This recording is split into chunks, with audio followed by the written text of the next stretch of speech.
Channel Ina Cooking សូមជម្រាបសួរបងប្អូនទាំងអស់គ្នាថ្ងៃនេះផ្ទះខ្ញុំមកបង្ហាញពីវិធីធ្វើសម្លម្ជូរគីឬក៏ជាសម្លម្ជូរកាពិហើយសម្រាប់សម្លម្ជូរកាពិនេះគឺនឹងខ្ញុំប្រើជាមួយនឹងត្រីងៀតបងប្អូនអាចប្រើជាមួយនឹងត្រីស្រស់ក៏បានដែរឬក៏ជាបង្គាក្តាមអីហ្នឹងបងប្អូនដាក់តាមចំណង់ចំណូលចិត្តទៅគឺត្រូវតែម្ដងហ្នឹងហើយសម្រាប់គ្រឿងក្រៅរបស់យើងមានច្រើនគ្រាន់បើដែរហ្នឹងបងប្អូនហើយវិធីធ្វើក៏មិនមានអីពិបាកដែរបងប្អូន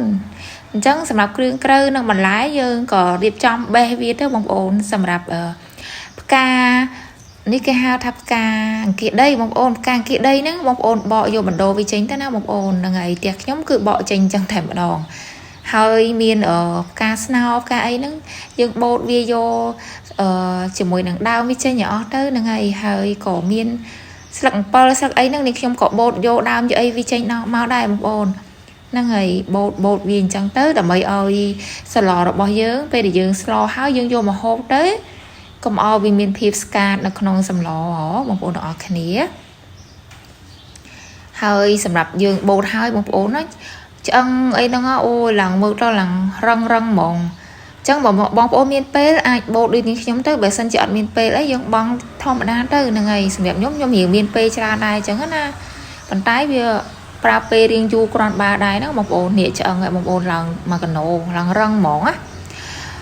ហើយជាមួយនឹងគ្រឿងក្រៅរបស់យើងនេះយើងបានរៀបចំរួចរាល់អស់ហើយបងប្អូនមានគល់សាកេស្លឹកក្រូចជាមួយម្ទេសស្រស់ហើយរំដេងម្ទេសម្លេកាពិតបងប្អូនប្រើជាម្ទេសដៃនាងក្រៀមអាហិលក៏រឹតតែល្អដែរតែនេះខ្ញុំចង់កាត់បន្ថយហិលបន្តិចហ្នឹងហើយដាក់តែម្ទេសស្រស់បន្តិចបន្តួចទេហ្នឹងហើយកាពិតស្លហ្នឹងតម្រូវឲ្យហិលបងប្អូនបានវាត្រូវជាមួយនឹងរូបមន្តវាតែម្ដងសម្រាប់កាពិអីហ្នឹងយើងបុកចូលជាមួយម្ទេសទៅយើងលាយជាមួយនឹងទឹកដែលយើងត្រូវយកទៅស្លឲ្យហើយទៅគ្រឿងក្រៅអីហ្នឹងដាក់ប៊ីចេងស្ករអំបិលរួចហើយយើងយកទៅដាំនៅក្នុងចក្រានឲ្យវាពុះហើយយើងក៏ថែមបងបន្តបន្ទាប់ទៅមានដូចជាត្រីងៀតហើយនឹងបន្លែបន្លក់អីហ្នឹងយើងបងទៅតាមដំណាក់កាលមួយទៅបងប្អូនហ្នឹងហើយឃើញថាជាចុងក្រោយនេះឃើញថា